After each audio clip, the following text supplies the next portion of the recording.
तो hello guys, कैसे हैं आप। एक्सप्लेन फॉर यू चैनल में आपका स्वागत है। मैं हूं कन्हैया पवार और इस बार भी आपके विज्ञान क्लास 10th का एक महत्वपूर्ण क्वेश्चन लेकर आया हूं और ये क्वेश्चन 2 नंबर के लिए आपको आने वाला है। तो मैं आपको झटपट फटाफट ये आंसर जो है याद कराने वाला हूं। आपको बोर्ड की तरफ देखना है। आज का जो आपका क्वेश्चन है वह है ओम का नियम लिखिए। इस क्वेश्चन से आप बहुत अच्छी तरीके से रूबरू हैं और आप सीखना भी चाहते हैं, ये मैं जानता हूं। तो फटाफट 2 मिनट के अंदर हम इसे याद कर लेते हैं। तो आइए मेरे साथ। सबसे पहली बात, अगर आपको ओम का नियम याद रखना है तो आपको उसके बारे में थोड़ा सा इंट्रो देना पड़ेगा, उसका आपको परिचय देना पड़ेगा। परिचय एक लाइन में, यदि किसी चालक तार की भौतिक परिस्थिति जैसे ताप, दाब में कोई भी परिवर्तन ना हो। इस लाइन को मैं आपको बहुत ही आसान तरीके से समझा देता हूं कि कोई भी चालक तार यानी कि ऐसा वायर जिसके अंदर से करंट का आप फ्लो कर सकते हैं। अगर आपको देखना है कि चालक तार कैसा होता है तो आपके लिए हाजिर है ये चालक तार। ये जो है लेंथ में काफी लंबा सा है और इसके अंदर से करंट का फ्लो हो सकता है, इसलिए हम इसे चालक तार कहेंगे। चालक तार वो होता है जिसके अंदर से करंट को आप प्रवाहित कर सकते हैं। इसके दोनों अलग अलग सिरे आपने अभी हाल देखे हैं। मतलब ये है कि इसकी भौतिक परिस्थिति में अगर आपने कोई भी परिवर्तन ना किया तो ओम का नियम समझाना बहुत ही आसान हो जाता है। अब आपको जो है मेन लाइन याद करना है। चालक तार में प्रवाहित विद्युत धारा उसके सिरों पर उत्पन्न विभवांतर के समानुपाती होती है। यही ओम का नियम है। अब आपको केवल 4 शब्दों पे ही जो है फोकस करना है। डेफिनेशन आपकी हो जाएगी, नो डाउट आपको याद हो जाएगी। चालक तार आपको समझ में आ गया है। आपको प्रवाहित विद्युत धारा, विभवांतर और समानुपाती, ये 3 वर्ड्स याद करना पड़ेगा। विद्युत धारा, विभवांतर और समानुपाती। तो चालक तार में विद्युत धारा और विभवांतर बताने के लिए मैं आप ही के चहेते टीचर हेमंत को बुलाना चाहूंगा। हेमंत पाटिल जी, आप आइए।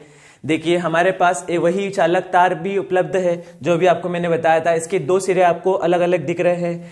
एक सिरा मेरे हाथ में है और दूसरा सिरा हेमंत पाटिल सर के हाथ में है। और अगर इस चालक तार की बात करें तो इसके अंदर से करंट फ्लो हो सकता है। मान लेते हैं कि इस सिरे का विभव 10 है और वो वाला सिरा जो आपके सर के हाथ में है उस सिरे का विभव 5 है। तो ज्यादा विभव से कम विभव की तरफ करंट अपने आप चलने लग जाएगा और इसी के थ्रू हमें ओम का नियम समझाना है। तो यहां का 10, वहां का 5, इन दोनों सिरों के बीच का विभवांतर कितना है आप जल्द से जल्द कमेंट में बताइए और आपको आगे की डेफिनेशन में याद कराता हूं। Thank you very much Hemant. तो आपको अब प्रैक्टिकली समझ में आ गया है कि किसी चालक तार में प्रवाहित विद्युत धारा, जिसको हम करंट बोलते हैं, वो उसके सिरों पर उत्पन्न विभवांतर के समानुपाती होती है। बस आपको यहां आखिरी शब्द समानुपात का मीनिंग समझा देता हूं। आपकी डेफिनेशन आपको याद हो चुकी होगी कि समानुपात का मतलब होता है 2 चीजें आपस में एक साथ बढ़े, यानी कि एक के बढ़ने पर दूसरा बढ़ना और एक के घटने पर दूसरा घटना। यहां पर 2 चीजें ही हैं, विभवांतर और विद्युत धारा। अगर आपने विभवांतर बढ़ा दिया तो विद्युत धारा भी अपने आप बढ़ जाएगी और अगर आपने विभवांतर घटा दिया तो अपने आप विद्युत धारा भी घट जाएगी। इसे ही हम समानुपात का संबंध कहते हैं। आप बचपन से गणित में भी ये सीखते आ रहे हैं।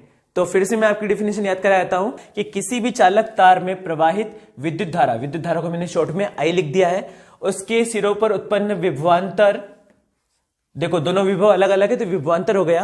अगर आप उसको सूत्र रूप में लिखना चाहे तो विभवांतर को हम लिखेंगे V और समानुपात का चिन्ह आप जानते हैं, नहीं भी जानते तो आज याद कर लीजिए। उसका चिन्ह इस तरीके से होता है और आपको धारा को इस तरफ लिखना होता है। तो देखिए, ये विभवांतर हो गया, ये समानुपात हो गया और ये धारा, यानी किसी चालक में प्रवाहित विद्युत धारा उसके विभवांतर के समानुपाती होती है और इसे ही तो हम ओम का नियम कहते हैं।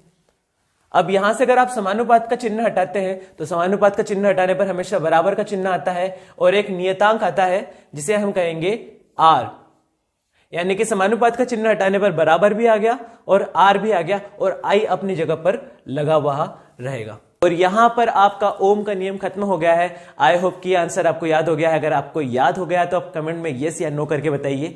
आपके अच्छे कमेंट का इंतजार रहेगा। नेक्स्ट कमेंट में आप ये भी बता सकते हैं कि आप क्या सीखना चाहते हैं। तब तक आपसे विदा लेता हूं।